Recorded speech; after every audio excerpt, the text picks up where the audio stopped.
Ever wonder how an aquaponic system sustains itself? There are three major players in an aquaponic system: fish, microbes, and plants.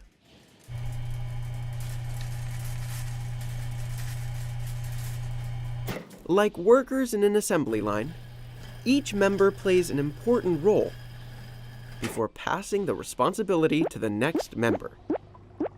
Let's start with the most active and mobile inhabitant: fish.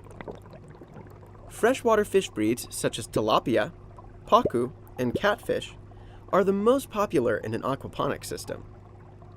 Fish require clean, oxygen-rich water, as they can be quite susceptible and sensitive to poor water quality. Fish use gills to take oxygen into their bodies and to excrete ammonia out. Ammonia is a colorless, odorless gas that is toxic to marine life and increases water pH. Fish constantly excrete ammonia, but most ammonia comes from their feces. Water carries the free-floating ammonia and feces from the fish to biofilters, where the microbes live and the magic happens. As toxic as it is, ammonia is an essential ingredient for ammonia oxidizers, a specific type of microbe.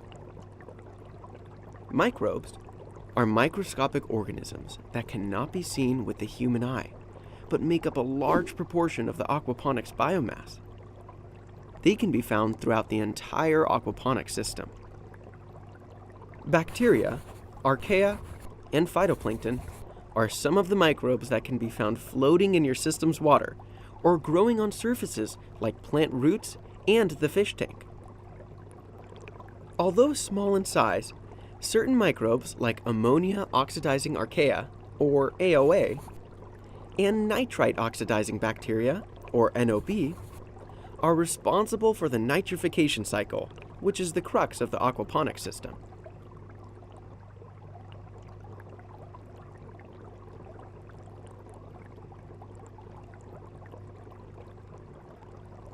Nitrification is the two-step conversion of ammonia to nitrate that releases energy to the microbes in the process. When ammonia enters the filter, the AOA convert ammonia into nitrite.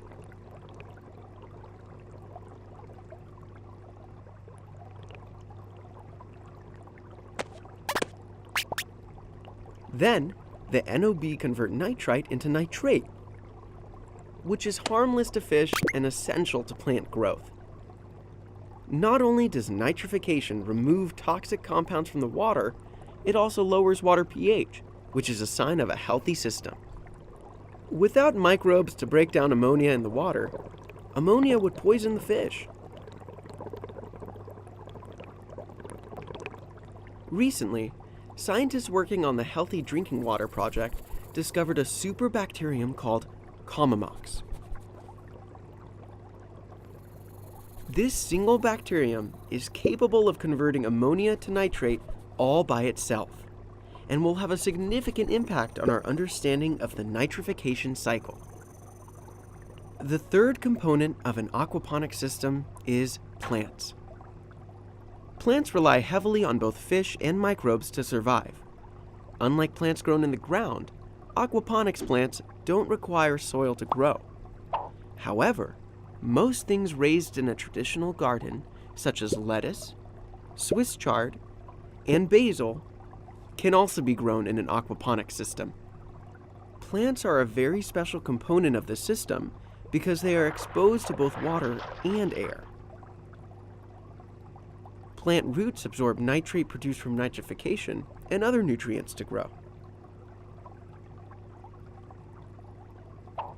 Plants also need access to sunlight to perform photosynthesis, a process by which plants use sunlight to create food and plant matter from carbon dioxide and water. The water is then transported to the fish and the cycle continues. Every organism in an aquaponic system depends on the others to survive, whether fish, microbe, or plant.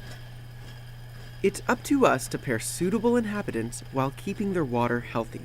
Together, They create an ecosystem that, if managed well, can produce great tasting food and help the environment.